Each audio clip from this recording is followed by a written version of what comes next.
Silakan duduk Bapak Ibu. Shalom. Sehat? Puji Tuhan. Atas anugerah Tuhan kita bisa berkumpul di tempat ini bersama-sama mendengarkan firman Allah. Judul renungan saya pada sore hari ini adalah pembaharuan perjanjian. Nah, kita buka bersama-sama dulu dua ayat pertama kita. Di Yosua pasal yang ke-24 ayat pertama, kemudian ayat yang ke-15. Dua ayat ini dulu aja, nanti saya akan menguraikan lebih jauh. Yosua pasal yang ke-24 ayat yang pertama. Kemudian Yosua mengumpulkan semua suku orang Israel di Sikem. Dipanggilnya para tua-tua orang Israel, para kepalanya, para hakimnya, dan para pengatur pasukannya. Lalu mereka berdiri di hadapan Allah. Oke, ayat ini dulu. Ini sebuah peristiwa di mana Yosua sedang pidato atau sedang berkhotbah lah begitu di depan banyak orang. Mereka itu dipanggil di sebuah tempat yang namanya Sikem. Nah, kalau Bapak Ibu perhatikan lebih jauh, membaca di rumah saja nanti di pasal yang ke-25 kitab Yosua ini, itu ceritanya Yosua itu mati. Jadi ini adalah khotbahnya Yosua atau pidatonya Yosua atau orasinya Yosua yang terakhir kalinya sebelum dia kemudian meninggal dunia. Nah, dia kumpulkan semua orang-orang penting di sana. Dia kumpulkan para tua-tua, para kepalanya, hakim-hakim, pengatur pasukan. Pokoknya para leader di sana itu diatur, dikumpulin di Sikem. Yang menarik perhatian saya adalah Sikem. Nah, sebelum peristiwa Yosua ini ada, ternyata Sikem itu ada beberapa peristiwa di situ. Ada slide-nya. Nah, salah satunya adalah Sikem ini tempat Abraham mendirikan mezbah ketika pertama kali masuk ke Kanaan. Kemudian di situ juga ada peristiwa Yakub mendapatkan hak tanah, ada di slide ya, di Sikem. Dan kemudian Yakub membuang berhalanya juga itu ada di Sikem. Yosua kemudian di pasal Yosua ini, Yosua mengajak orang-orang untuk mereka tidak menyembah berhala, tapi menyembah Tuhan Allah Yahweh. Yang menarik di sini, Abraham mendirikan mezbah ketika pertama kali dia masuk dalam tanah Kanaan. Itu ayat-ayatnya sudah saya terang di situ. Dan kemudian Yakub mendapatkan hak tanah, dan yang ketiga ini cukup unik, Yakub itu membuang berhalanya yang dia bawa dari Mesopotamia itu di Sikem. Jadi kalau peristiwa sebelumnya itu Abraham mendirikan mezbah, itu tujuannya memang Allah akan memberkati Abraham dan dia membangun sebuah mezbah. Dan kemudian Yakub ketika merebut Sikem, dia juga membuang berhalanya di Sikem. Di dalam sebuah tempat begitu menutup kubur dikubur dengan sangat rapat begitu, dan semua yang dia punya berhala-berhala itu dibuang di daerah Sikem. Kemudian masuk di Yosua, Yosua juga melakukan hal yang sama. Kamu mau menyembah berhala atau mau menyembah Tuhan Yahweh? Allah Tuhan yang menyelamatkan mereka dari Mesir dan kemudian menduduki tanah Kanaan. Dan kemudian dalam perjanjian baru, di Sikem juga, Yesus itu bertemu dengan perempuan Samaria yang menimba air. Dalam terjemahan Indonesia itu menggunakan kata sikar. Yesus berada di sebuah tempat namanya Sikar. Tapi menurut penelitian, dan saya juga telah meneliti, Sikar yang dimaksud ini adalah daerah Sikem yang terdapat dalam kitab Kejadian ini. Jadi gini, antara Abraham, Yakub, dan Yosua serta Yesus Kristus itu punya sebuah arahan yang sama bagaimana menyembah Tuhan. Bagaimana kamu harus memilih menjadi orang yang bisa menentukan mana yang harus kamu sembah.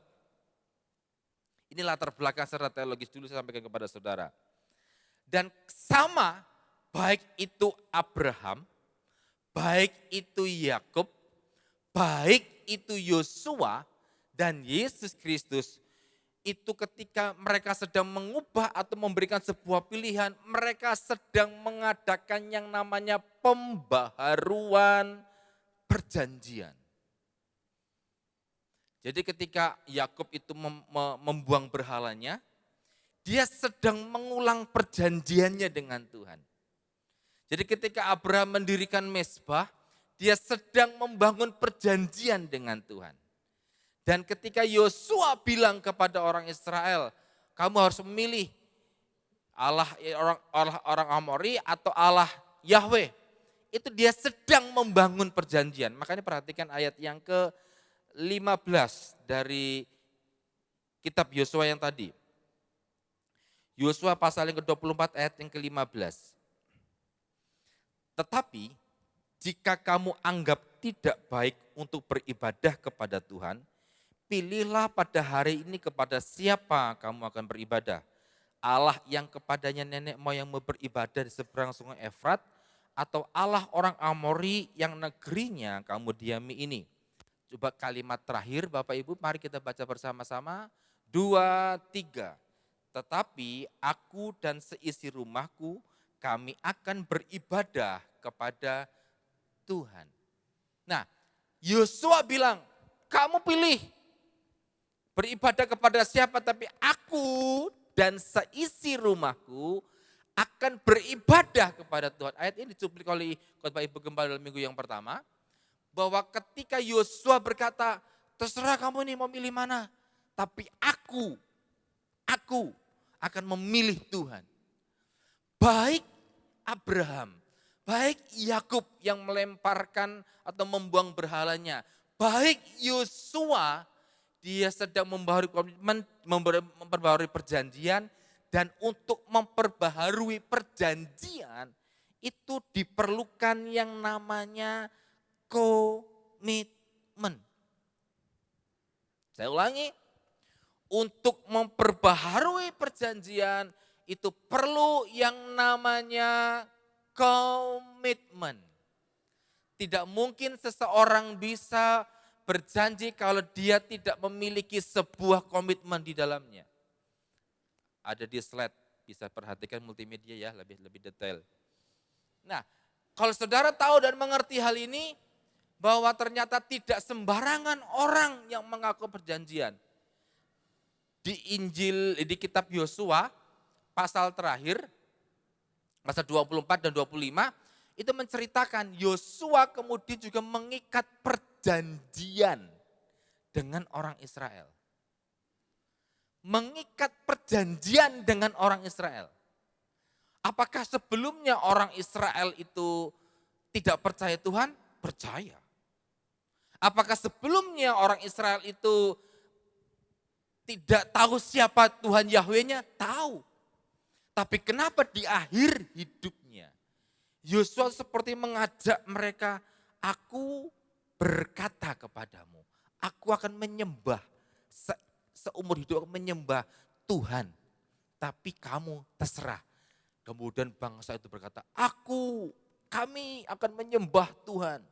Dan kemudian Yosua mengikatkan sebuah perjanjian. Mari kita baca bersama dalam Yosua pasal yang 24 ini, ayat yang ke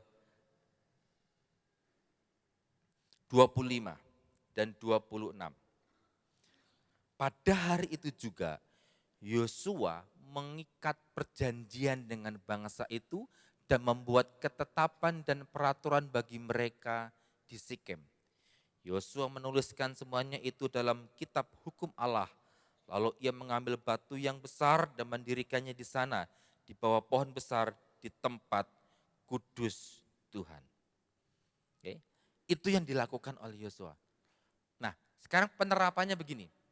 Saya tadi dibilang di depan, bahwa untuk mengikatkan hidup kita dengan Tuhan, untuk mengulangi perjanjian kepada Tuhan, kita memerlukan komitmen di dalamnya.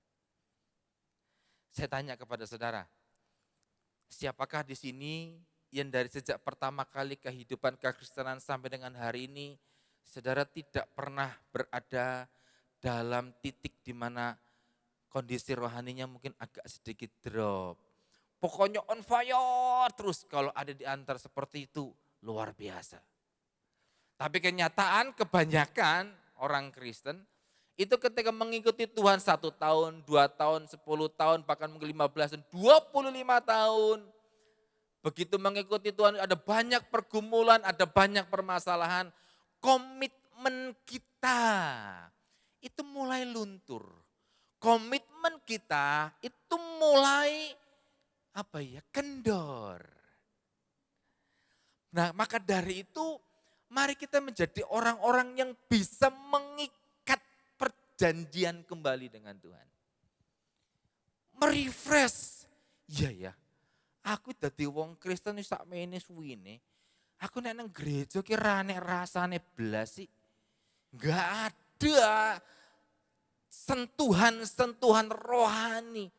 Ya teko ya cuma tepuk tangan tok, seneng deloki penyanyi-penyanyi, orang-orang itu melihat dengan sangat sukacita, saya ikut senang. Sebatas itu saja. Enggak ada sentuhan-sentuhan ilahi, tidak ada sentuhan-sentuhan Tuhan dalam hatinya.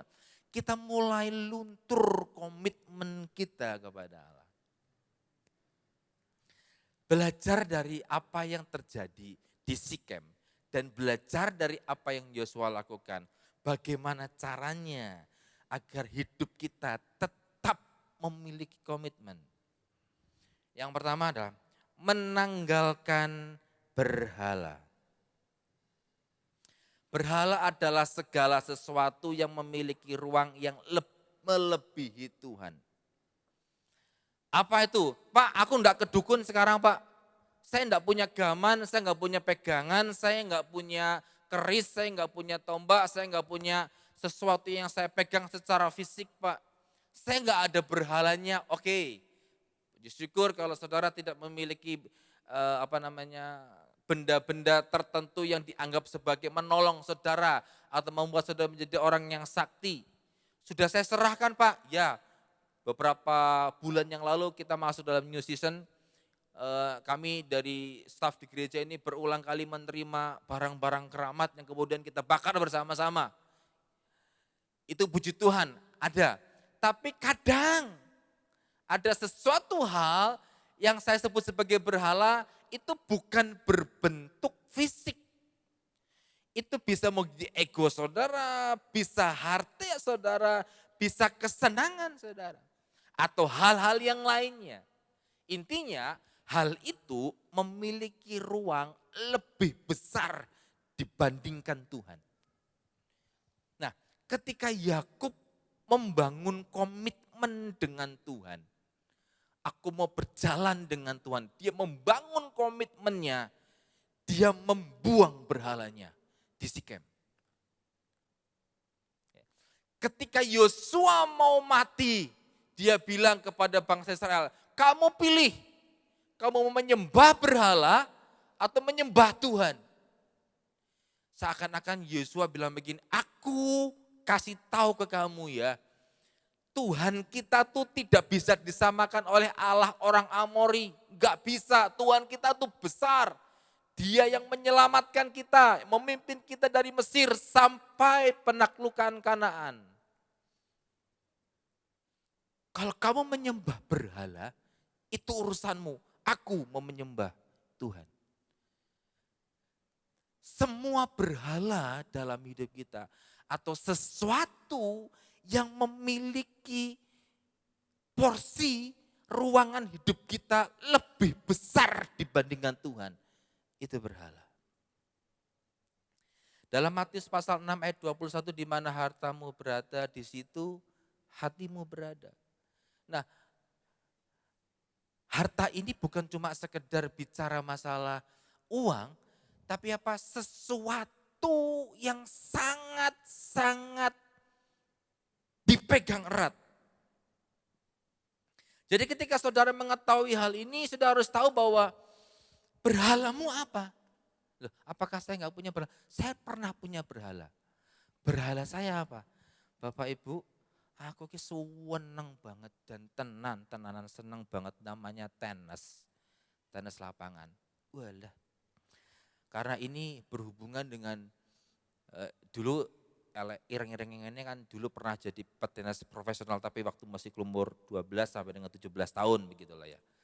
Pernah masuk kualifikasi Jawa Tengah lah gitu. Saya keluar, saya berhenti tenis itu ketika saya sekolah teologi dan kemudian pelayanan. Di Blora saya ketemu dengan orang-orang yang ngajak lagi tenis. Wah itu seneng, hobi saya yang lama itu. Walah jantenan. Dan saya tenis itu awalnya seminggu 2 kali orang marem, seminggu 3 kali orang marem, akhirnya saya ikut 2 klub yang di Perhutani dengan yang di Kodim. Ganti-gantian, hampir tiap hari saya itu tenis. Walau dari jam 3:30 sampai dengan jam 5 sore. Itu. Nah, saking saya itu seneng tenisnya, aku ini enggak kroso loh tenan.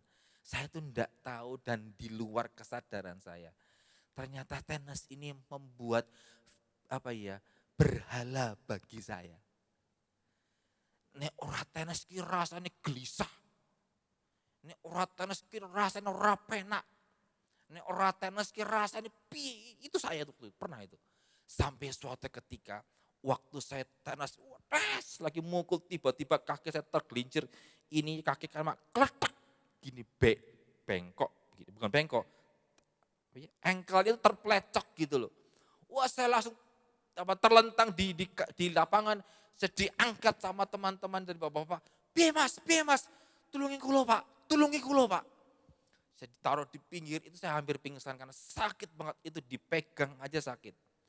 Saya jalan sampai begini, kemudian saya paksakan naik motor saya pulang. Saya pijetkan di sana, di seseorang yang dulu suka membenerin tulangnya. Mijetnya cuma 2 menit tok, tapi rasanya tekan ubun-ubun. Keletak, dikembalikan tulangnya, dislokasi. Sejak itu saya tidak tenis hampir 2 minggu. Rasanya hati ora karuan. Bayangkan, dari situ kemudian Tuhan ngomong, iya nih loh. Kamu tuh suka dengan hobi lamamu.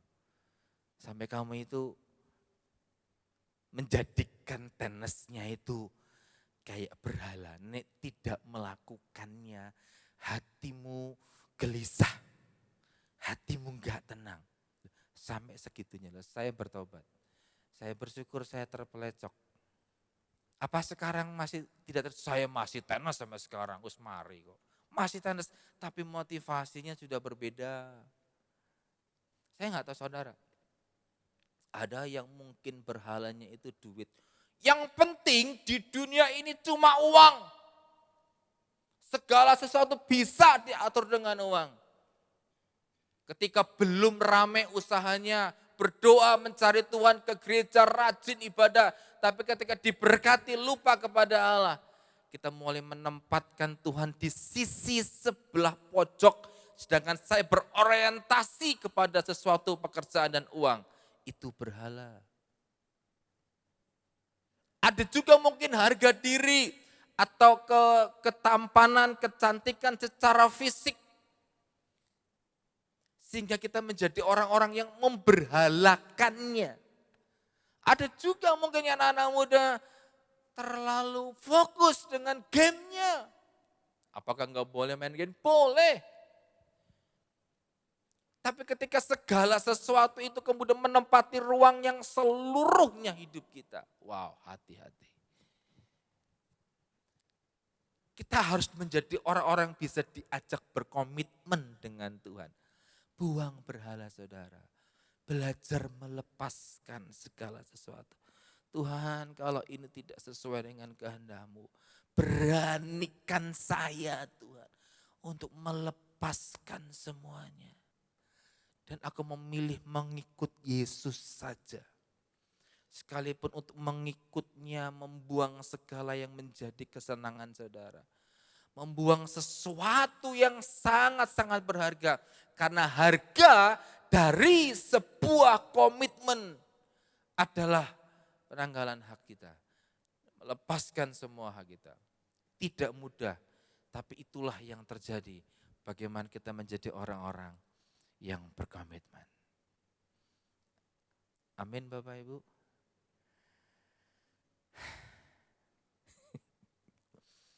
Saya harap saudara mengerti hal ini. Saya tidak tahu menjadi berhala saudara apa, saya nggak tahu. Tapi kalau sekarang hal itu Tuhan minta, dan Tuhan bilang, buang itu atau lepaskan itu, beranikah saudara melakukannya? Tuhan sedang ngasih sebuah perjanjian baru. Tuhan sedang ngajak kita untuk berkomitmen, ngikutin Dia sungguh-sungguh. Yang pertama itu. Yang kedua, kembali kita ayat yang ke-26 dari Yosua pasal yang ke-24 tadi. Yosua menuliskan semuanya itu dalam kitab hukum Allah. Lalu ia mengambil batu yang besar dan mendirikannya di sana di bawah pohon besar di tempat kudus Tuhan. Nah, kata batu besar itu artinya secara harafiah adalah batu yang memang sangat besar. Tetapi kata batu besar atau kata ehben ini punya akar kata yang artinya membangun kembali atau mendirikan atau memperkuat. Maksudnya gini, ketika mereka mengikat perjanjian dengan Tuhan, maka Yosua melakukannya dengan sangat di luar pikiran kita. Dia mengambil batu besar dan mendirikannya di sana. Seakan-akan Yosua bilang kepada kita begini, dia membangun kembali hidup orang Israel. Dia memperbaharui hidupnya kembali, memperbaharui perjanjiannya, mengikatkan hidupnya, berkomitmen dengan Tuhan kembali. Rebuild, membangun kembali. Karena sesungguhnya begini, yang kedua adalah mengikat sebuah perjanjian. Nah, kata komitmen dalam bahasa Latin itu komiter, yang artinya adalah menyatukan, mengerjakan, menggabungkan, dan mempercayai. Komitmen itu sifatnya mengikat.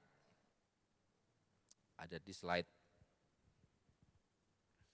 Jadi ketika kita mengerti hal ini, ternyata mengikat perjanjian yang baru itu bukan cuma sekedar sepele, enggak. Kita sedang diajak mengikat dengan Tuhan. Diikat kembali dengan Tuhan. Dan secara umum komitmen adalah suatu tindakan di mana seseorang membuat perjanjian atau keterikatan. Baik pada dirinya sendiri maupun kepada orang lain yang tercermin dalam suatu tindakan atau perilaku tertentu yang dilakukan atas suka sama suka dan tanpa paksaan. Oke, untuk menjelaskan hal ini saya minta bantuan pria-pria ganteng di gereja ini. Bisa maju ke depan Pak Iwan dengan Ko Freddy. Ini adalah pria-pria ganteng di gereja kita Bapak Ibu. Mari Ko Freddy. Kegantengan mereka itu tidak akan melebihi kegantengan saya pokoknya. Oke, contoh. Ya. Ini saya ada tali. Ya, ini contoh, ini saya manusia, dia Tuhan. Contoh menganalogikan supaya mudah. Ini Pak. Ketika kita pertama kali percaya kepada Yesus, coba sebelum kita buka bersama-sama dulu yuk, bisa ditayangkan di slide Yohanes pasal yang ke 10 ayat 28. Yohanes 10 ayat 28. Dan aku memberikan hidup kekal kepada mereka dan mereka pasti tidak akan binasa sampai selama-lamanya. Kalimat selanjutnya begini, dan seorang pun tidak akan merebut mereka dari tanganku. Ini awal-awal jadi orang Kristen. Saya manusia, ini Tuhan, kita salaman, tangan kanan. Nah, oke. Salam. Ini seumpama ya. Ketika pertama kali saya kemudian percaya kepada Yesus, tangan Tuhan itu memegang tangan kita. Diikat, Pak. Yes. Ini ikatan perjanjian diikat. Ya, oke. Alkitab bilang tidak akan ada seorang pun yang merebut mereka dari tanganku. Oke, diikat. Ini pertama kali. Pertama kali kita percaya. Kemudian seiring berjalannya waktu, Tuhan tanya, nak, apakah engkau mengasihi aku? Ini Ko Freddy nanya kepada saya, kamu mengasihi aku enggak? Ya Tuhan, aku mengasihimu. Diikat satu kali lagi, Pak.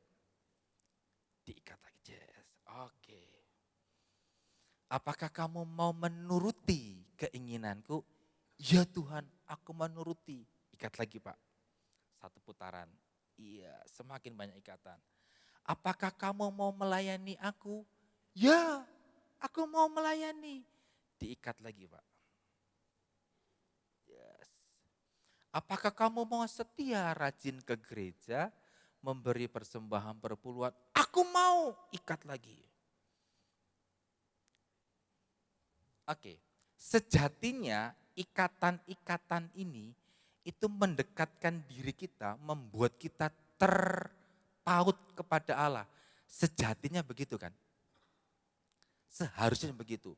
Sampai akhirnya Tuhan bilang, oke, kamu sudah terikat komitmen kepadaku. Ingat pengertian komitmen adalah keterikatan, sekarang ikutlah aku.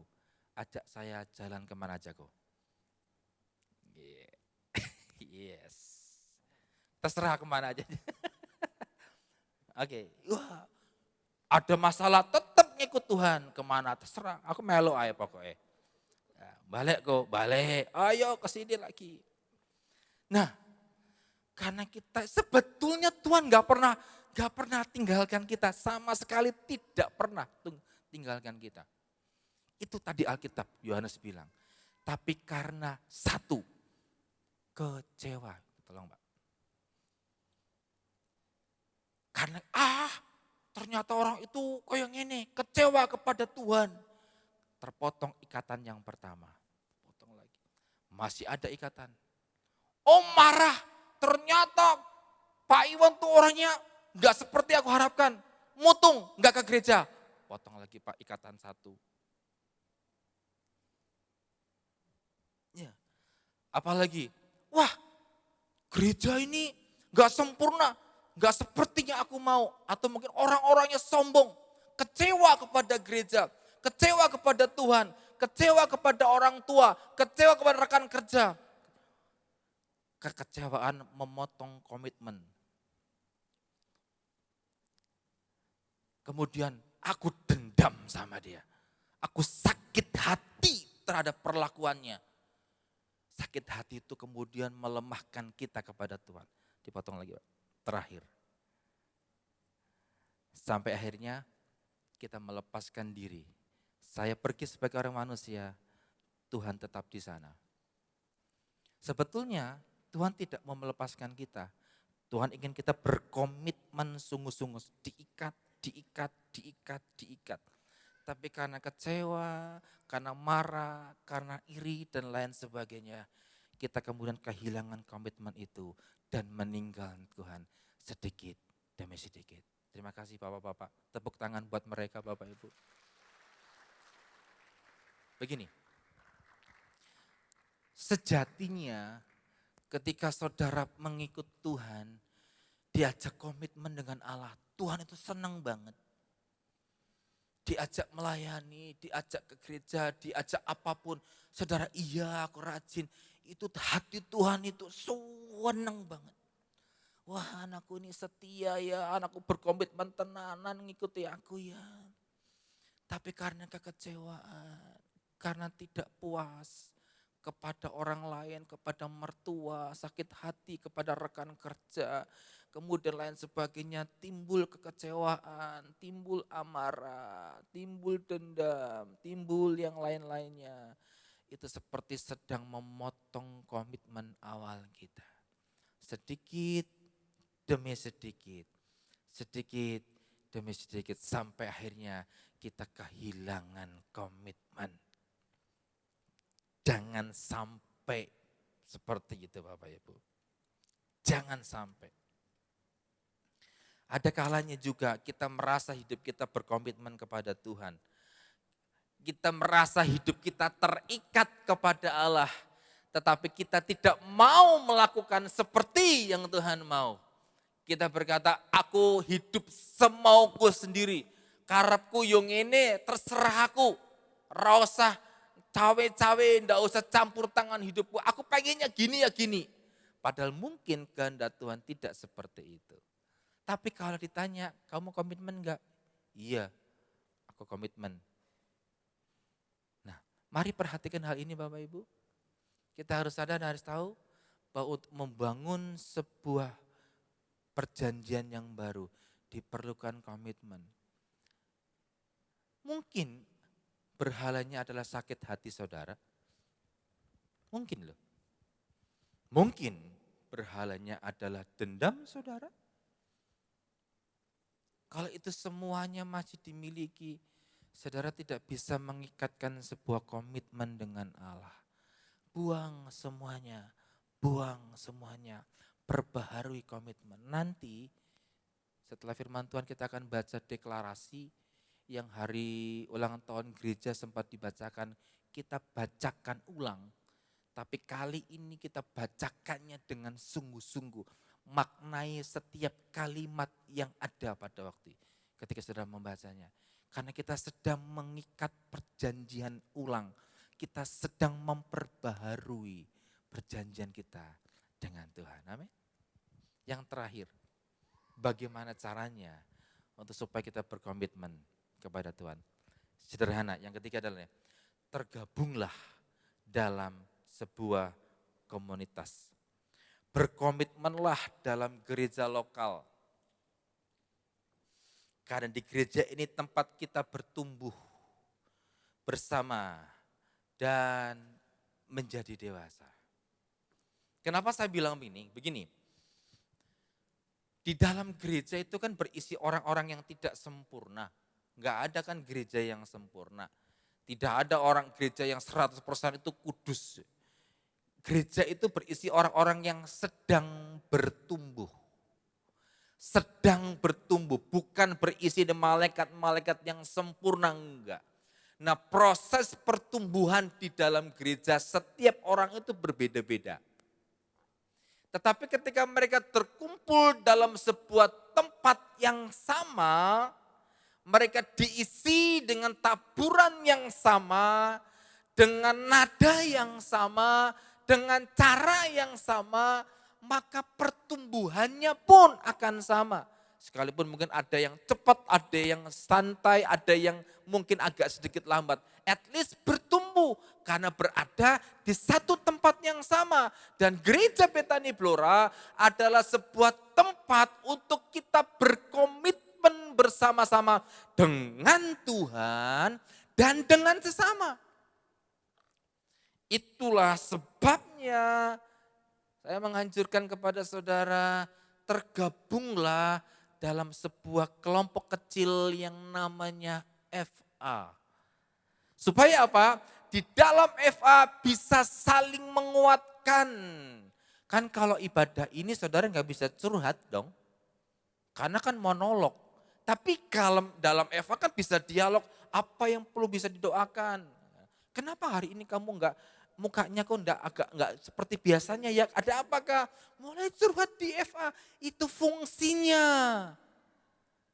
Jadi ada orang yang sedang kendor imannya, ada orang yang sedang mulai mulai luntur komitmennya, ketemu dalam sebuah komunitas yang memang betul-betul kuat, saling membagi hidup satu dengan lainnya.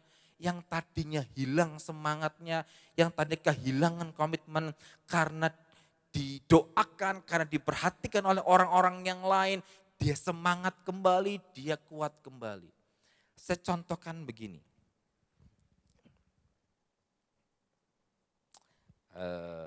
Taruh di sini aja.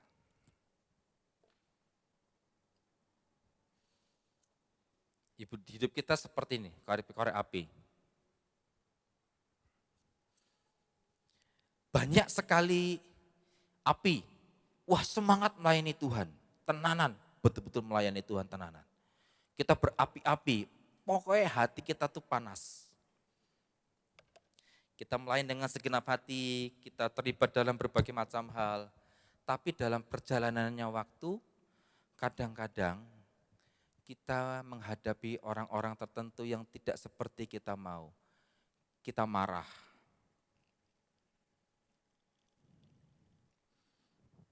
Apalagi kita jengkel.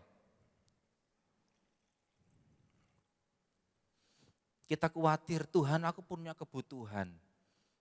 Tolonglah. Kok sampai deadline-nya seakan-akan Tuhan diam, tidak menolong. Kekhawatiran itu melanda kita. Kecewa Pak kepada mertua, kecewa Pak kepada orang tua, kecewa Pak kepada orang-orang sekitarnya. Apalagi, wah mulai memperbandingkan, dia itu loh Pak, merendahkan harga diri saya diinjak-injak. Mungkin saudara merasa itu terjadi dalam hidup saudara. Banyak pergumulan-pergumulan lain, mungkin masalah kesehatan. Saya ini loh Pak, sudah berdoa, minta sembuh, kok enggak sembuh-sembuh Pak. Gimana? Bingung lagi. Dan banyak hal-hal yang lainnya yang terjadi dalam hidup saudara. Saudara seperti tenggelam dalam air, tidak ada api sama sekali yang bisa. Tidak mungkin ada api yang bisa muncul dalam pikiran saudara.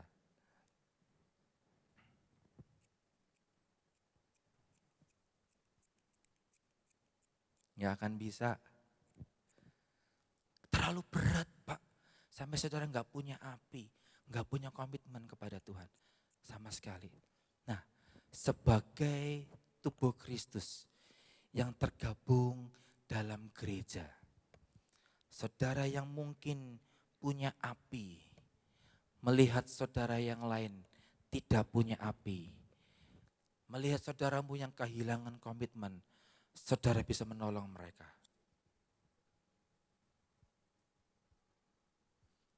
Waduh, susah lagi Pak. Enggak apa-apa, ayo kita maju lagi. Aduh, pergumulanku yang ini belum selesai Pak. Enggak apa-apa, ayo kita doa sama-sama lagi.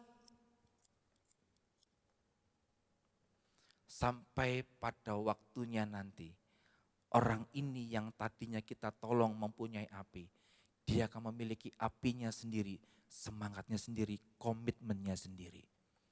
Tanpa bantuan orang lain. Kemudian api yang sama itu disebarkan kepada orang lain. Itulah fungsinya tinggal dalam komunitas. Supaya kita sama-sama jalan, sama-sama berkomitmen, sama-sama melakukan yang terbaik bagi Tuhan. Amin. Sekarang coba lihat kanan kirinya saudara, katakan, kamu menjadi sahabatku. Katakan, kamu menjadi sahabatku. Yang kedua, kamu menjadi penjaga hidupku. Iya loh, enggak? Tahu enggak? Ini pengalaman. Suatu ketika ada hal lah yang membuat saya itu mikir berat, menurut saya berat. Pemain musik bisa maju ke depan semua. Mikir roto abot lah. Kemudian saya FA Bapak Ibu, saya FA ke Tegalombo, FA di sana di Bogorjo. Saya jemput Mbah Jari, orang-orang sepuh lah di sana. Kemudian di mobil dia cerita tentang pengalaman sederhananya yang betul-betul dipakai tuh, yang betul-betul sederhana banget menurut saya. Aku sing tadinya lemes, sing tadinya rasa semangat, denger mbah ini cerita yang sangat sederhana. Itu tuh hatiku seperti terbakar. Oh ya ini ada orang sederhana yang menurut saya berkatnya sangat kecil, tapi bagi dia besar banget. Itu tuh membakar hati saya bagaimana. Ya harusnya aku bisa mengucap syukur. Itu contoh sederhana. Itu membangun komitmen. Tidak ada di manusia di dunia ini yang on 100% hidupnya. Hanya Yesus Kristus Tuhan kita. Kita perlu orang lain kadang-kadang untuk membakar semangat kita. Kita perlu orang lain untuk menolong kita, mendoakan kita, membangun hidup kita, dan membuat banyak hal yang lain lagi. Membuat kita jadi orang-orang yang semakin bersemangat dan berkomitmen lagi. Amin Bapak Ibu. Saya ulangi, yang terakhir. Saya review lagi, bagaimana caranya untuk berkomitmen. 1, tinggalkan berhala. 2, perbaharui ikatan perjanjian. Dan yang ketiga, masuklah dalam komunitas. Ketika saudara berada dalam hal ini, maka hidupmu akan semakin terbangun erat, berkomitmen dengan Tuhan dan sesama.